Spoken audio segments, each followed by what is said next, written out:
Hello student, I am Professor Rahi, I am a physics faculty and our today's topic is magnetic potential energy.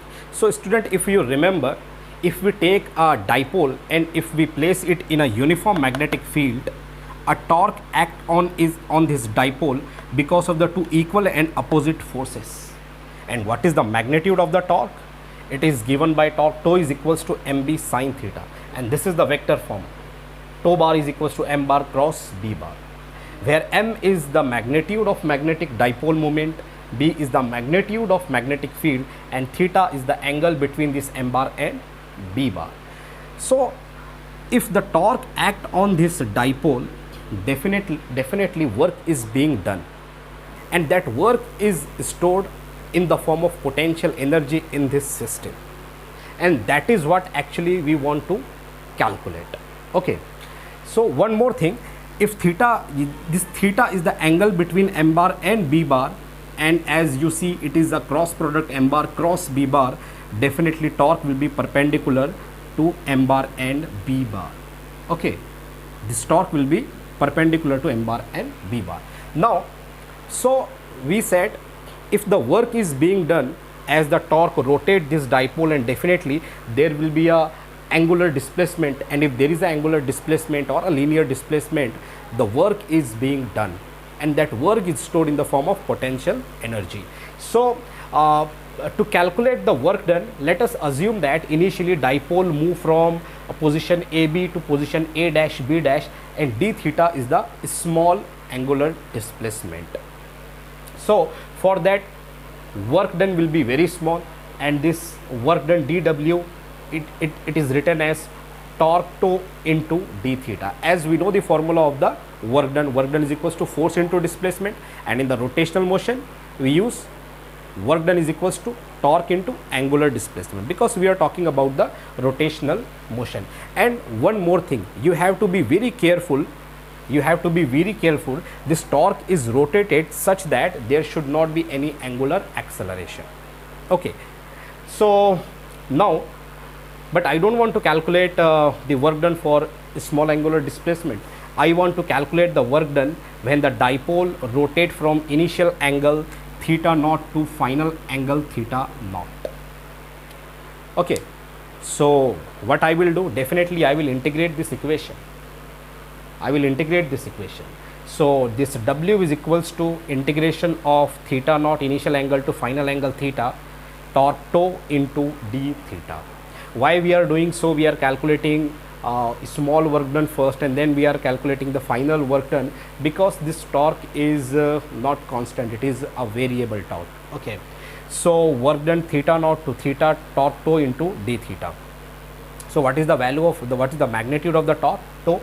Look at this, torque tau is equals to mb sine theta. So I will substitute this value at this point, and I will get integration from theta naught to theta mb sine theta. So m is not going to change, b will be constant, so I will take both these quantities outside the integration, and I will get this equation um is equals to mb theta naught to theta sine theta. Now you will solve this integration, and you will get cos theta naught minus cos theta. If you solve this integration, you will get cos theta naught minus cos theta, and finally you have got the expression for magnetic potential energy um is equals to mb cos theta naught minus cos theta.